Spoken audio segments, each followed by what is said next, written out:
Saludamos a todas las personas que están de visita hoy. Si alguien ha venido por primera vez, le deseamos que pueda sentirse bien, que el Señor le bendiga. ¿Hay alguien por primera vez que está hoy aquí con nosotros? Su mamá, ¿verdad? No estuvo el domingo pasado, ustedes sí, pero ella no. Bueno, que el Señor le bendiga, es un placer poderla tener aquí hoy. Siempre que viene alguien por primera vez le hacemos un regalo, ¿verdad? Regalamos una Biblia y el hermano Giovanni.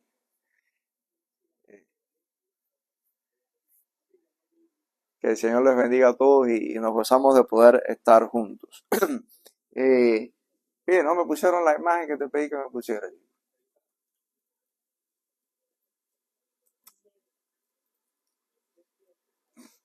Estamos en este mes, se celebra este mes el orgullo gay, ¿verdad? Esta imagen la vi y wow, no voy a hablar del matrimonio, pero sí voy a tocar algo que es importante para nosotros como cristianos, ¿verdad? Y en nuestra vida, y queremos educar, ¿verdad?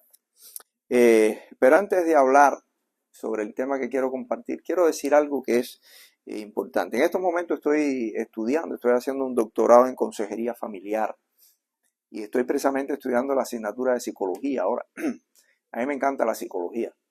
Me gusta mucho el estudio de las ciencias sociales y me encanta. Hace años también tomé cursos de psicología cuando estaba estudiando y me gusta mucho, consejería y demás. Y estoy estudiando ahora precisamente esa asignatura.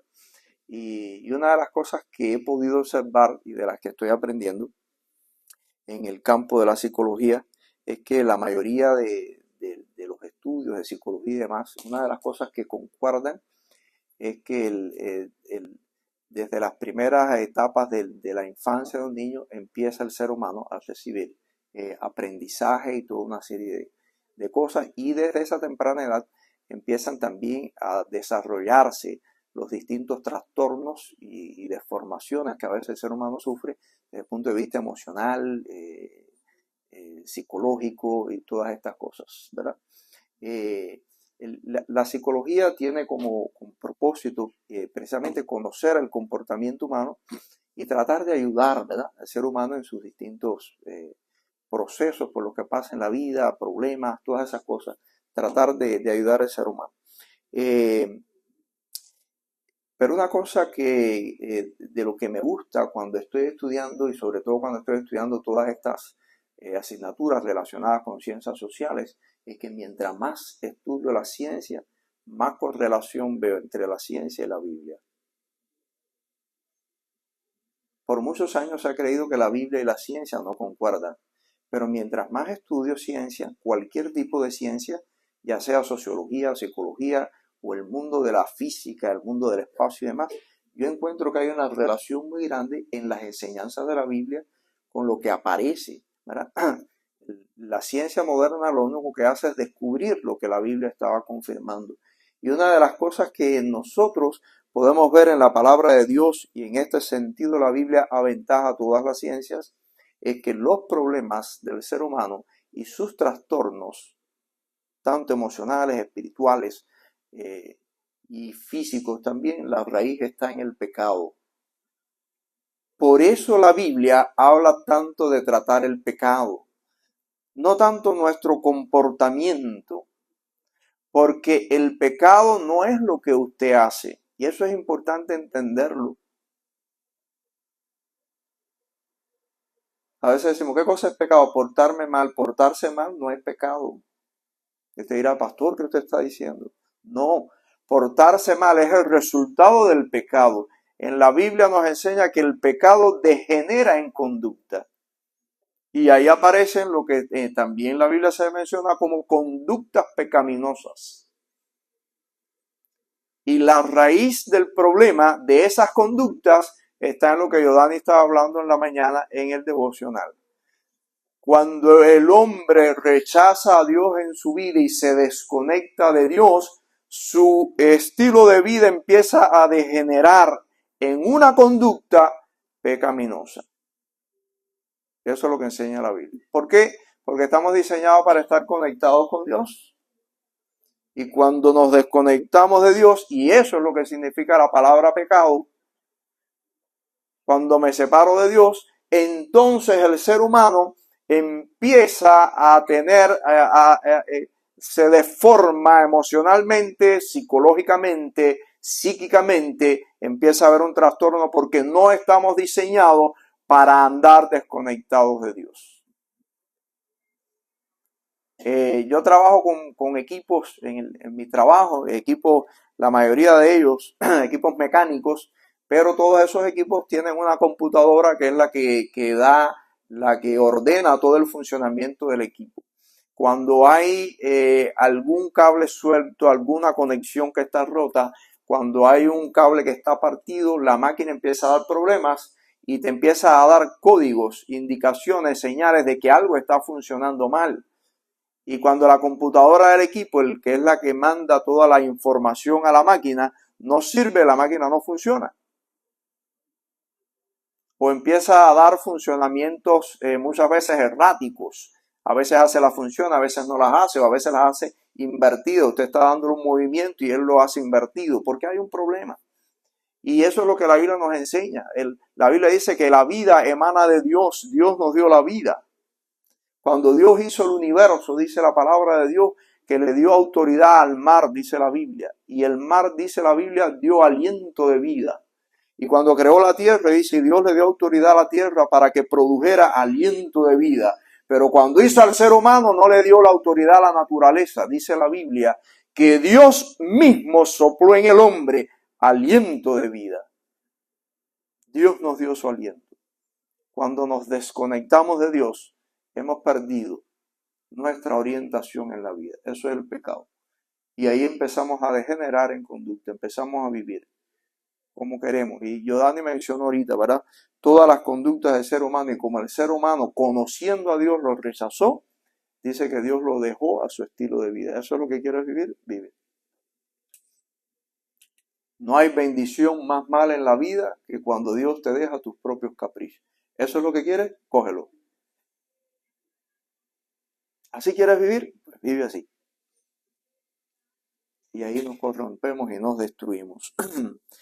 Yo creo que la vida funciona correctamente y la Biblia nos lo enseña cuando nosotros vivimos y nos movemos dentro del diseño de lo que Dios ha hecho, lo que Dios ha programado, como Dios lo hizo. Ahí somos bendecidos. El matrimonio es el diseño de Dios para vivir.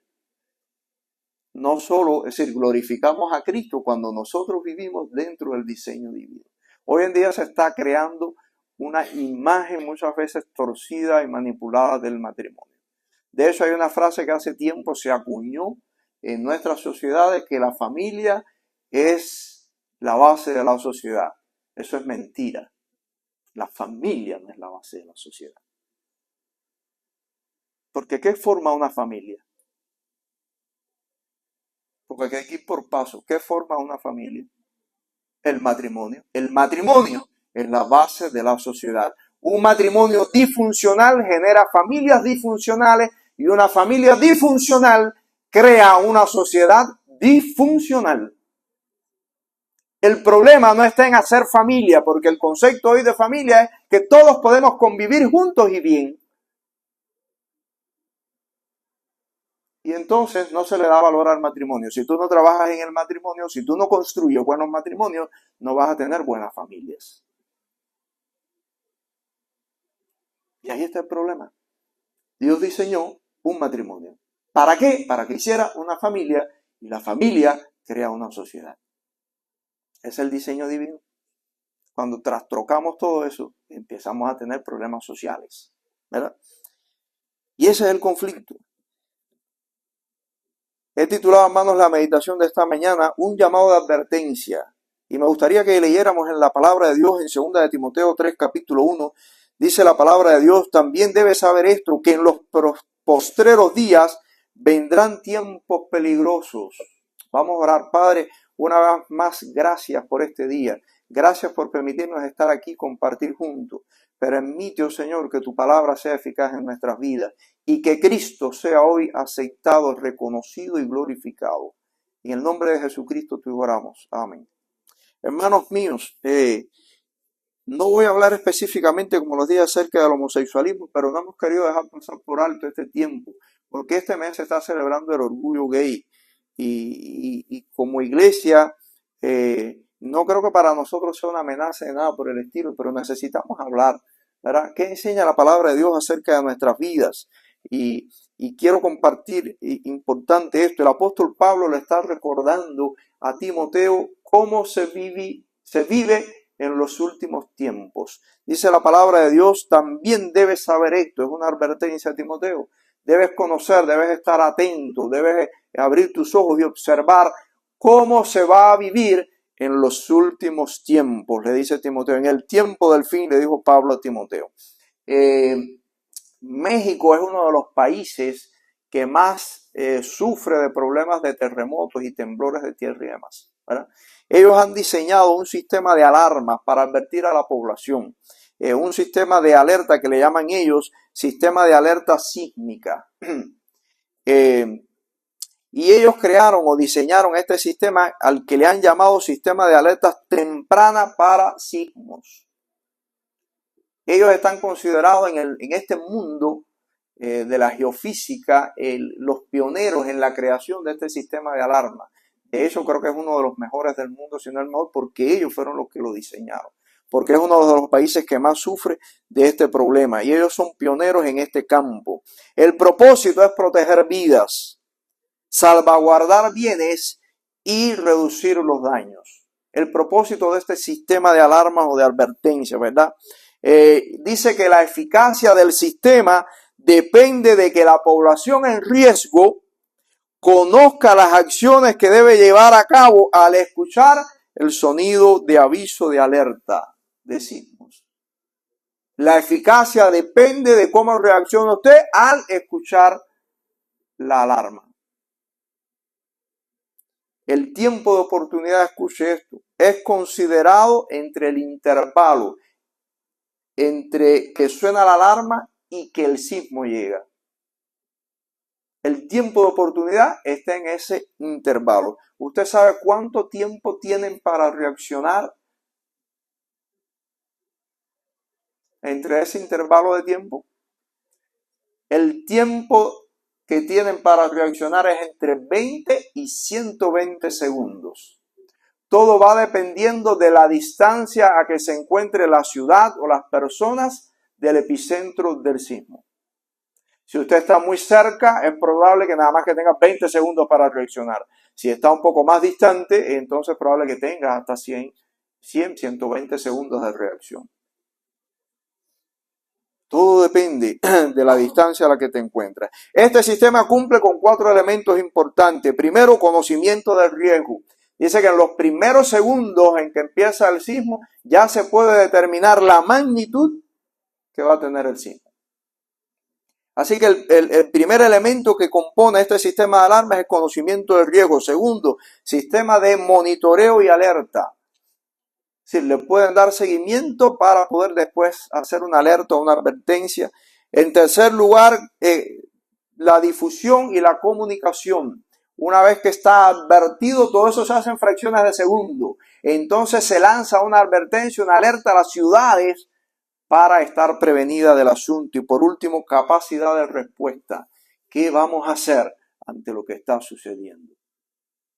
Qué importantes son las alarmas, ¿verdad? Qué importantes son las alarmas en nuestra vida. La alarma es un sistema de advertencia que el ser humano ha diseñado y se desarrolla o se desempeña en infinidad de cosas, ¿verdad? Los carros, por ejemplo, los carros modernos tienen en sus pizarras una serie de luces que cuando el carro tiene algún problema o algo, enseguida prende, ¿verdad? Un bombillo donde le está indicando que hay algo en su carro que está empezando a funcionar mal. Usted tiene que rápidamente atajar eso porque si no, el mal después puede ser irreversible. El propio ser humano, en nuestro organismo hay un sistema de alarmas, ¿verdad? Los que son médicos. Aquí sí no sé mucho, no sé de medicina, pero yo puse aquí algunos sistemas de alarma que hay en el ser humano, los médicos me rectifican. La fiebre puede ser uno, ¿verdad? Nos advierte, hay una infección en tu organismo, tienes que atajar eso rápido. ¿verdad? El dolor, cuando usted siente dolor en algo, creo que ese es otro sistema de alarma, los médicos están, estoy bien, ¿verdad? Exceptuando la edad, que ya cuando uno llega a cierta edad empiezan a aparecer dolores, pero es la edad, no es, ya eso no tiene remedio. También es una alarma que nos dice, te estás poniendo viejo. Ya no tiene arreglo eso. Y el otro, otra de las cosas, la presión, ¿verdad? La presión se sube, se baja. Oye, hay algo que está funcionando, tienes que empezar a atenderte. A menos que usted tenga suegra en casa. Si tiene suegra, la presión la va a tener descontrolada. Era como me hizo gente de todo el mundo, de lo que tiene. Eso es un chiste para las suegras que están aquí. Mi suegra era, ayer se fue con mi esposa para Canadá, están en Canadá. Qué feliz me siento. Que disfruten Canadá. Hermanos míos, las alarmas son importantes en nuestra vida, nos advierten. Hasta Dios diseñó eso en nuestro organismo, un sistema de advertencia. Algo está mal, ¿verdad? Hermanos, de igual manera la palabra de Dios nos alerta, nos da señales que nos ayudan a estar preparados respecto a los últimos tiempos. La Biblia hace 2000 años atrás, desde que Cristo hasta el presente, nos están dando señales de advertencia, cosas que van a suceder en los últimos tiempos. Y Pablo le dice a Timoteo, debes estar alerta, debes abrir tus ojos, debes estar preparado. Esto tienes que saberlo. Y los últimos tiempos, el apóstol Pablo está hablando de esa etapa final de nuestra vida. La Biblia habla del fin. Los científicos modernos hablan del fin de la Tierra. Dice que la Tierra tiene un final. Lo que pasa es que le tiran miles y millones de años. Dice que nuestro sistema solar tiene un final, que nuestro sol se está apagando. La Biblia dice sí, que la vida tiene un final y que nuestra Tierra tiene un final también. Pero nos advierte qué cosas van a suceder antes de que llegue el final. Y usted tiene que estar preparado, ¿verdad? Y es importante que nosotros podamos ver esto. Pablo le dice a Timoteo que debe saber esto, debe estar alerta, debe saberlo.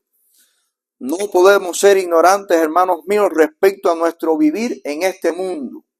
Una de las cosas que aprendí cuando estudié por primera vez filosofía. Todo el mundo rechaza la filosofía, nos cae mal el estudio de la ciencia y de la filosofía, como ciencia y demás. Pero les confieso que cuando estudié filosofía por primera vez empecé a sentir atracción y wow. Y una de las cosas que uno aprende es que no puedes en la vida vivir por vivir. La filosofía te enseña a mirar cómo funciona tu mundo, cómo funciona todo lo que está a tu alrededor. Nos enseña a ver.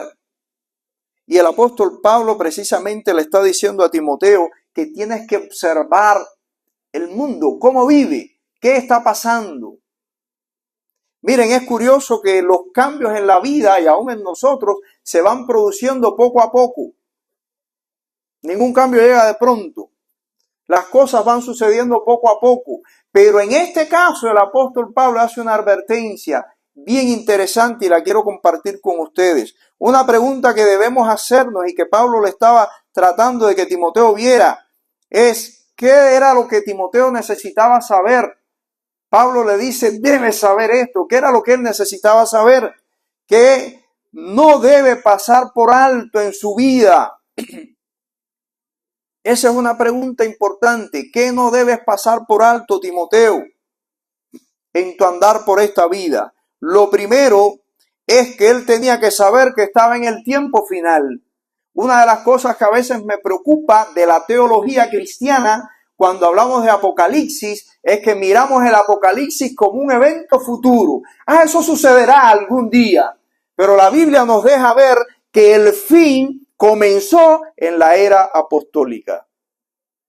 Pablo le dice a Timoteo los tiempos del fin y le estaba hablando de lo que él iba a vivir en ese tiempo. No de lo que sucederá. Porque si no, no es un problema de preocupación. Si a mí me dicen ahora, oye, tienes que estar preocupado y alerta por lo que va a pasar de aquí a 2000 años. ¿Qué me importa a mí lo que va a pasar de aquí a 2000 años? Yo no voy a estar vivo. No me va a afectar a mí en nada. Lo único que puede hacer a lo mejor un escrito si se conserva y alguien lo lee. Pablo le estaba hablando a Timoteo cosas que él iba a vivir. Le dijo, el tiempo del fin, lo que vas a vivir, ya estás viviendo en el fin. Por eso cuando la gente a veces me dice, estamos ya en principio del fin, no estamos en el principio del fin, estamos en el final del fin, no en el principio. No, la Biblia dice principios de dolores, sí, principios de dolores cuando ellos lo empezaron a vivir, pero para nosotros ya no es principio de dolores, es el final. Busca en Primera de Pedro 1:20 y léanlo para que ustedes vean lo que dijo el apóstol Pedro. Primera de Pedro 1:20. Si algún hermano no tiene, léalo.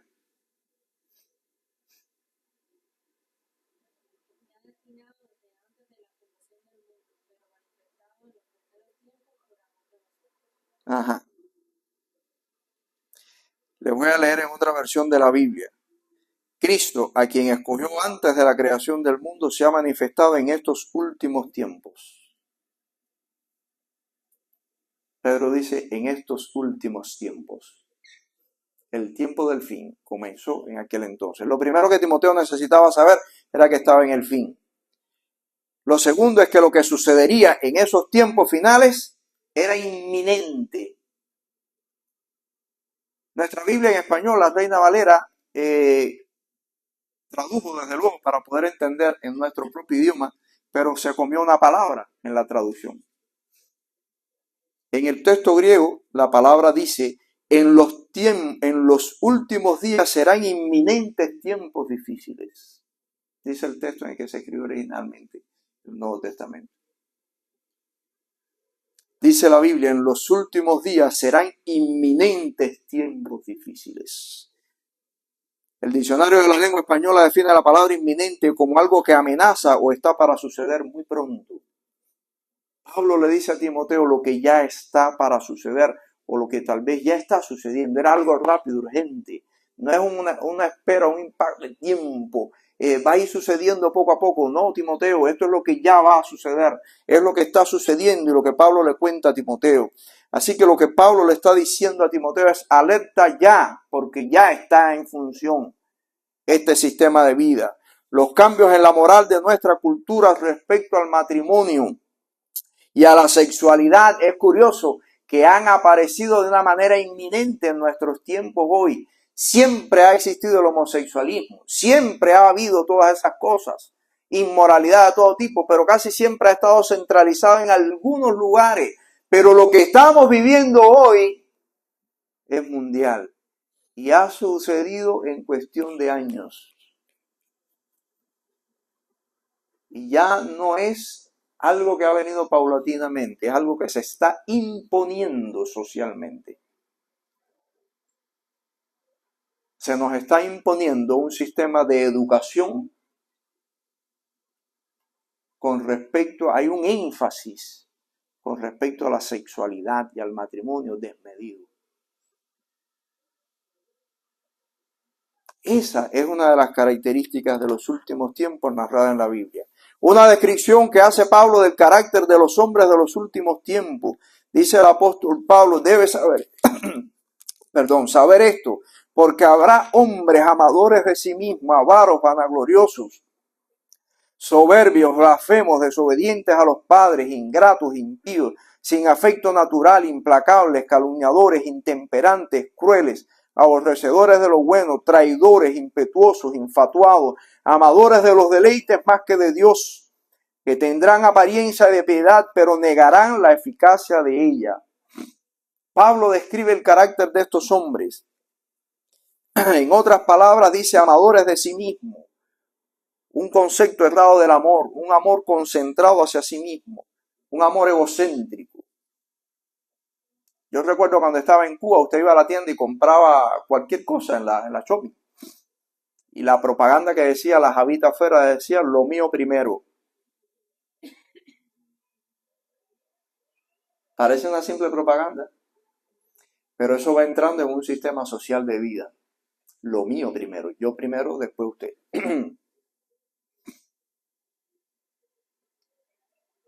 de una forma muy sutil, se está inyectando un sistema de vida, ¿verdad?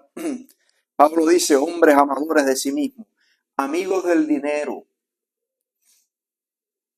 Vivimos obsesionados con ganar y ganar y ganar. Por una forma muy simple, la vida se está poniendo dura y cara, ¿verdad? Pero tristemente ese sistema económico nos va envolviendo y nos va creando valores muchas veces torcidos. El ser humano hoy trabaja y trabaja y trabaja y es desenfrenadamente trabajando, no hay descanso. A veces no sabemos poner un stop en nuestra vida. Cristo mismo dijo, la vida vale más que el dinero. No te afanes por qué vas a comer o qué vas a beber. Y la justificación a ese enrolamiento económico es que la vida está cara, tengo que ganar dinero. El apóstol Pablo habla de orgullo, dice hombres orgullosos, arrogantes, blasfemos, desobedientes a los padres. Qué tremendo hoy en día, ¿verdad? La desobediencia a nuestros padres. Hoy en día un muchacho, un adolescente, si quiere matar a su padre, pues lo mata, no pasa nada. Y lo más triste es que no lo condenan. No, estaba enfermo de los nervios. Muchachito, pero sí tenía problemas. Y hoy en día,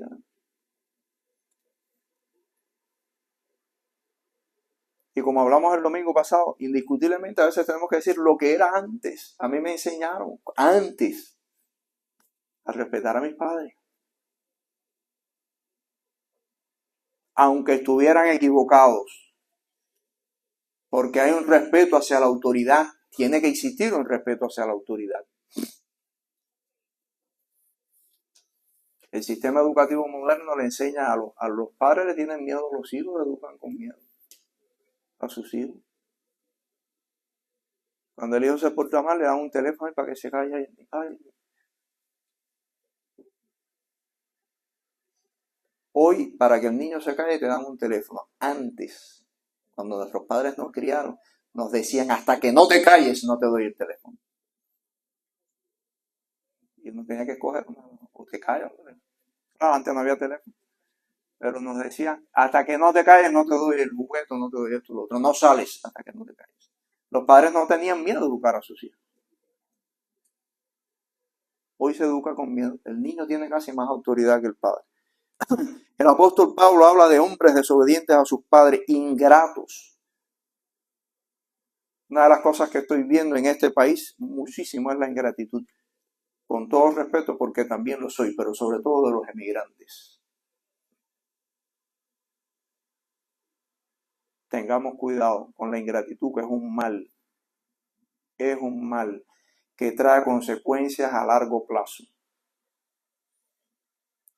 Dice la Biblia, hombres malvados, sin afecto natural. La palabra sin afecto natural significa de corazón duro hacia los parientes. Esto está relacionado con la familia, precisamente. No hay respeto ni amor hacia los conceptos del matrimonio ni de la familia. Hombres sin afecto natural. Dice la Biblia, implacables. Hombres implacables, irreconciliables, que no les interesa la reconciliación. Ellos viven su estilo de vida. Calumniadores, intemperantes. La palabra intemperante significa falta de dominio propio, libertinos. Hombres que hacen lo que quieran, ¿verdad? Y es curioso, ¿verdad? Que esta es una de las características que he podido observar precisamente, con todo respeto, de la conducta homosexual. Falta de dominio propio. Quiero ser así y se acabó. No, cuando yo tengo un problema, una de las cosas que un ser humano necesita para curarse es reconocerlo y después aprender a controlarlo.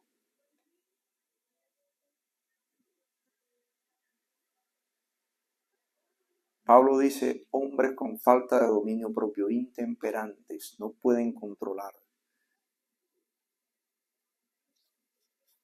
Dice la Biblia, amigos de placeres más que de Dios. Fíjense que no dice que no creen en Dios, una sociedad religiosa. Pero aman más los placeres de la vida que a Dios. Ya no estoy que le pregunto a la gente me dice, ¿usted cree en Dios? Todo el mundo cree en Dios. No, sí, yo creo en Dios. Ya yo no le pregunto a la gente si cree en Dios. Le pregunto a la gente, ¿usted le cree a Dios? Porque una cosa es creer en Dios, la otra es creerle a Dios. Todo el mundo cree en Dios, pero nadie quiere hacer lo que Dios está pidiendo que haga. Un cuento que me sucedió una vez aquí, estaba en el mercado, se lo he contado otras veces, uno de los disparos, eso que sale la gente a disparar a los mercados, a las escuelas, y estaba una señora en el mercado hablando en voz alta. Ay, mira, pasó, y Dios que no sé cuánto. Y yo estaba para hablar a la señora y le pregunté, señora, déjame hacer una pregunta. ¿Quién inventó la pistola? Los seres humanos. No, nosotros los hombres. ¿Quién apretó el gatillo? El hombre. ¿Y por qué le echa las culpas a Dios? Dios no inventó la pistola ni le dijo que apretara el gatillo. Y muchas veces nos ha dicho que no hagamos eso, pero no le hacemos caso. Entonces, después que hacemos todas las barbaridades que hacemos, deformamos todo lo que queremos deformar y después decimos, ¿dónde está Dios? Y somos nosotros los que causamos todo el daño. Porque mire, le voy a decir algo, la deformación del carácter empieza en casa. Pero es más fácil mandar al niño a la escuela y que los maestros se la arreglen con ellos. O mandarlos para la iglesia y en la iglesia deberían formar a mí. Pero la Biblia habla de la educación en el hogar. La primera educación empieza ahí. La Biblia dice, educarás a tu hijo, lo enseñarás desde por la mañana que te levantas, en el camino, en el trabajo, al regresar a la casa, antes de acostarte. La Biblia habla de la responsabilidad familiar, la deformación del carácter y de todo lo que el humano va y se extrae, está en la casa.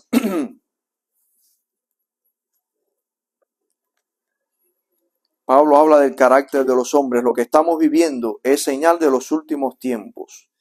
Dice, tienen apariencia de piedad, pero negarán la eficacia de ella. Qué lindo se pinta todo el mundo.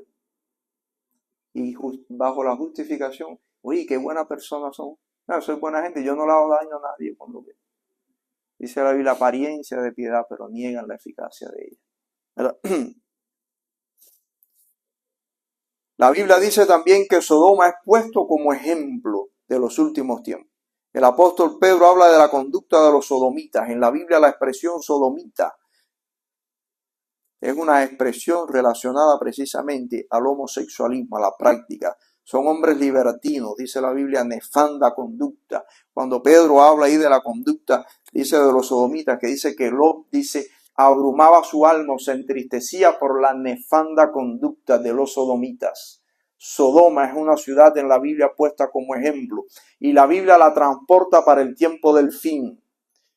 ¿Cuál era la característica de Sodoma? Una sociedad ética, sin ética, moralmente corrompida desde el punto de vista sexual. De eso el nombre de Sodoma pasó como una descripción para la conducta homosexual. Los sodomitas. Porque la conducta de Sodoma, de los hombres de Sodoma, toda era prácticamente homosexual. Y eso fue lo que le pasó a los ángeles cuando fueron a casa de Lot para rescatarlo de la destrucción de Sodoma. Dice que los hombres vinieron a casa de Lot y le dijeron, danos esos dos varones que entraron a tu casa para que tengamos relaciones sexuales con ellos. ¡Qué aberración!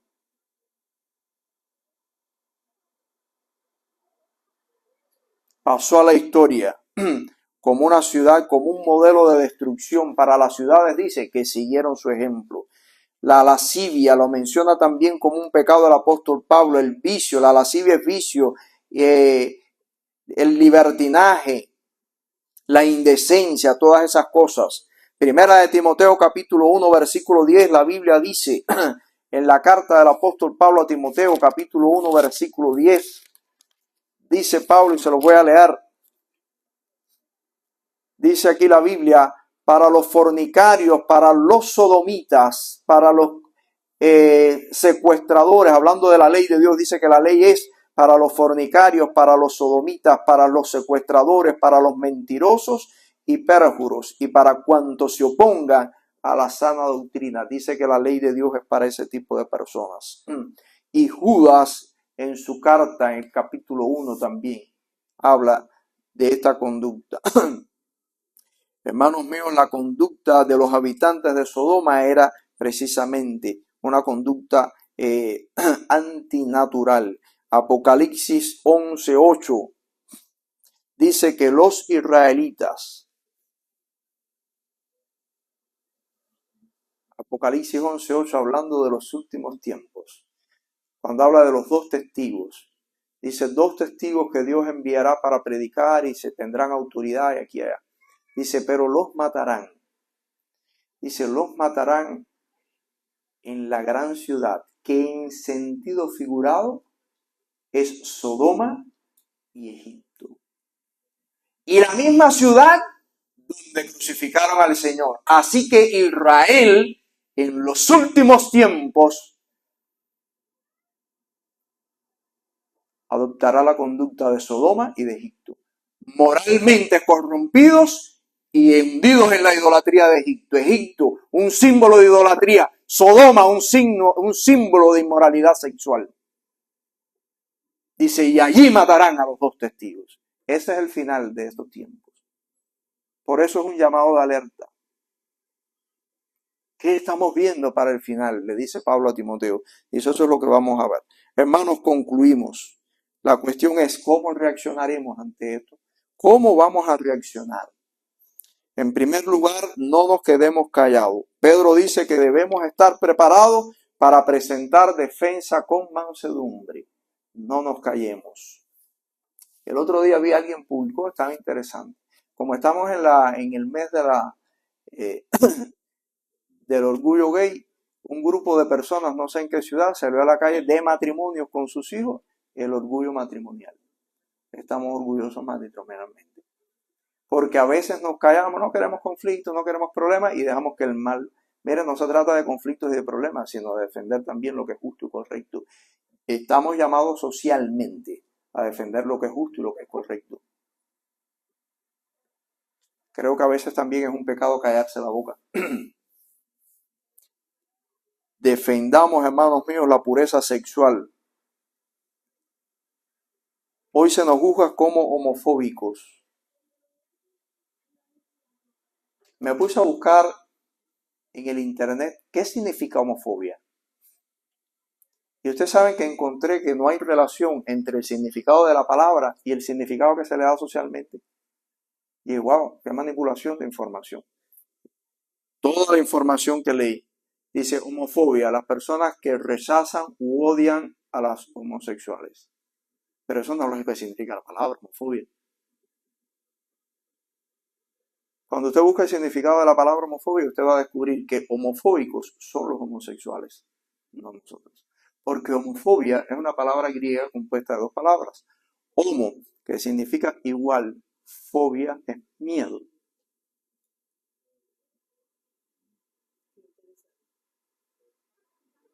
Así que es fobia a lo que es igual. Y que yo sepa, el que le hace rechazo a su propio sexo es el homosexual. La mujer rechaza su propio sexo y lo cambia. El hombre rechaza y lo cambia.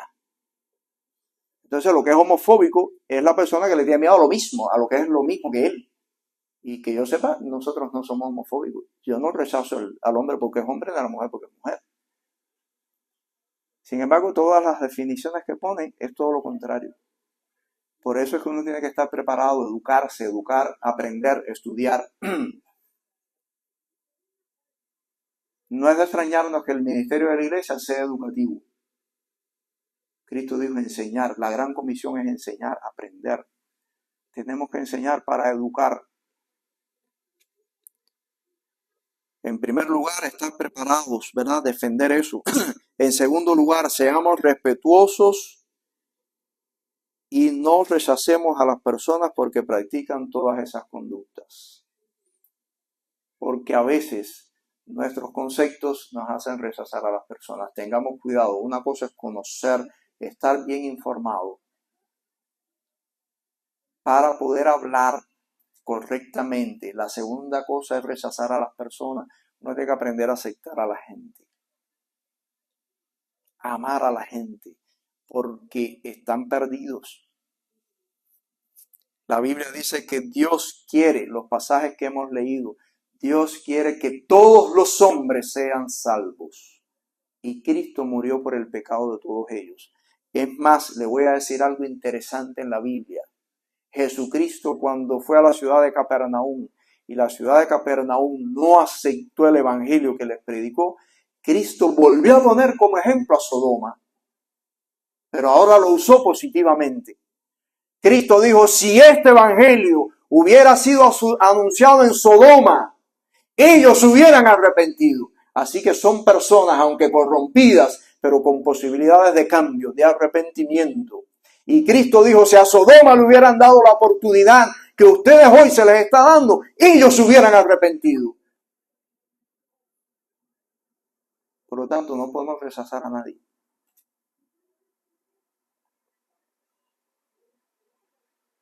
Porque son personas con necesidad. Y como dijo Daniel, estaba mencionando en el devocional, él es médico, ve mucha gente, la mayoría están enfermos emocionalmente. Necesitan ayuda. Y tenemos que tener cuidado porque a veces usamos el lenguaje. No, es abominación la homosexualidad. Una cosa es la práctica homosexual, la otra cosa es la persona que lo practica. Aprendamos a hacer diferencias. A veces decimos, la Biblia dice que es abominación, sí es abominación, pero tengamos claro que la única cosa que es abominación delante de Dios no es el homosexualismo. Mira, en la misma lista donde aparece como abominación, aparece el chisme, y nunca le decimos abominación, eso es abominación delante de Dios. Dice, el que siembra discordia entre hermanos es abominación. Está el chismoso y el que se pone a pinchar para armar brete entre los hermanos, entre las personas, para ponerlos en desacuerdo. Dice que también es abominación delante de Dios. Así que acuérdese, cuando vaya a juzgar de abominable, que hay otras cosas que también Dios no las acepta. Amemos a la gente y oremos por ellas. La palabra del apóstol Pedro dice en primera de Pedro 3:15, presentar defensa con mansedumbre. Estar preparado para responder adecuadamente, pero hágalo con amor, no explosivamente, no enojado, no airado, con respeto y con amor. La Biblia nos llama a hacerlo con respeto y con amor. Como mismo tratamos a todo el mundo, o tratamos de hacerlo. No se deje llevar a veces por el enojo, o por la frustración que nos alberga a veces de no ser entendidos y comprendidos. El evangelio no entra a la fuerza. El evangelio tiene que entrar con respeto y con amor. Cuando usted respeta y ama, la gente entiende. Hace algún tiempo, en un trabajo en el que estuve, había un hermano allí compartíamos juntos, cristiano, trabajaba, y él estaba deseoso por hablarle del evangelio a una muchacha ahí del trabajo. Y vino un día muy contento. Me dijo, oye, logré hablarle del evangelio a fulana. ¿No era así? Dice, muchacho, me la aparecía en la oficina y le dije, eres una chismosa, no puedes seguir hablando. Esa mujer más nunca va a aceptar el evangelio. Eso no es forma de predicar el evangelio. Yo me quedé y dije, la pobrecita. Tengamos cuidado con el concepto a veces que manejamos la santidad, que nos creemos que no, el evangelio no es impuesto. La gente necesita ser amada. Mire, les voy a decir una verdad porque también como pastor he tenido que tratar y ver muchos casos difíciles. Muchas veces he visto que detrás de la corrupción moral hay una causa.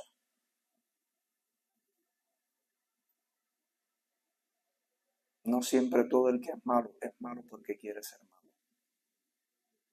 Uno dice, no, para mí nadie nunca me ha empujado a la maldad. Sí, porque naciste en un lugar diferente.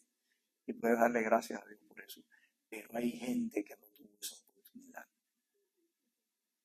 Por eso Cristo nos dijo, no juzgues a nadie. No te dejes guiar por la apariencia de lo que estás viendo. Aprender a amar a la gente. Porque detrás de esa conducta hay un problema. Y la Biblia nos invita a tratar el problema de fondo. La gente necesita ser aceptada y amada. Cristo dijo: el que a mí viene, yo no le echo fuera. Decirles la verdad, pero la verdad con amor. Que el Señor nos bendiga, hermanos. Nos ayude como cristianos, ¿verdad? Como pueblo de Dios. Estar firmes en la verdad, estar alerta. Estamos viviendo los últimos tiempos. Dice la Biblia: como Sodoma y Gomorra, los tiempos del fin serán así. Una sociedad sexualmente corrompida. Prácticamente el único tema que se trata hoy es ese, el tema sexual. Ideología de género, no sé qué sexual, y todo es sexo. Esa es la enfermedad, la neurosis de este tiempo. Todo es sexo, todo es sexo. Como si fuera lo único. Hoy tú ves a las parejas anunciando y todas las preguntas están relacionadas con el sexo. Yo veo a veces mi suegra con un programa de televisión y yo, como estoy ahí, lo veo con ella y a veces yo veo las parejas buscando parejas y hacen cada pregunta y yo decía: oye, no sé si usted lo ha visto, el programa ese de Enamorando. Ahí hacen preguntas a veces que si a mí me las hacen, le digo: ni abren la puerta, no quiero esto. La puerta del amor, no, eso cuando una gente me pregunta eso, hay cosas que son, que todo es un enfoque, pero esas son las cosas de los últimos tiempos.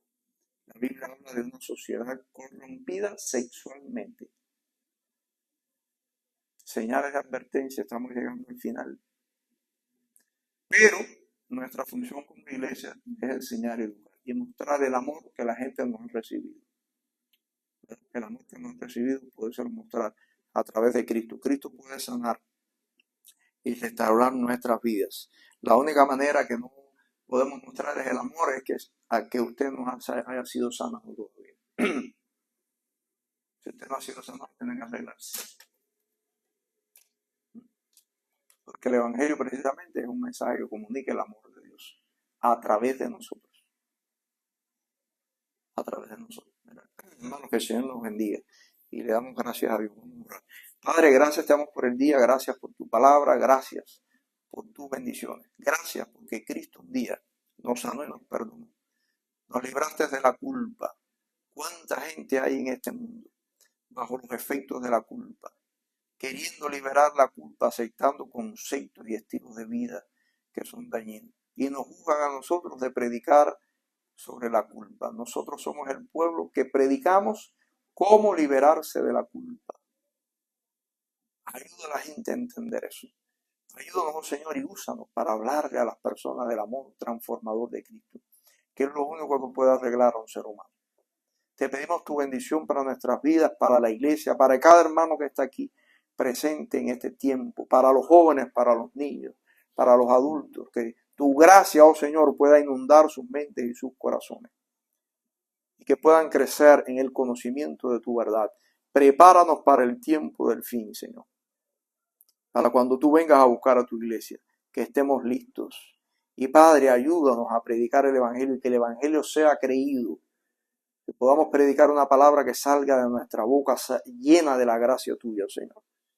Te pedimos tu dirección. Bendice tu iglesia y permite, oh Dios, que podamos ser bendición en la sociedad en la que vivimos. Ayuda a cada hermano que tiene problemas, necesidad de empleo, Señor, que está pasando por procesos en su vida de enfermedad, de adaptación, Señor. Que tu gracia les sostenga, les fortalezca, oh Dios, y les guarde. En el nombre de Jesucristo te oramos. Amén.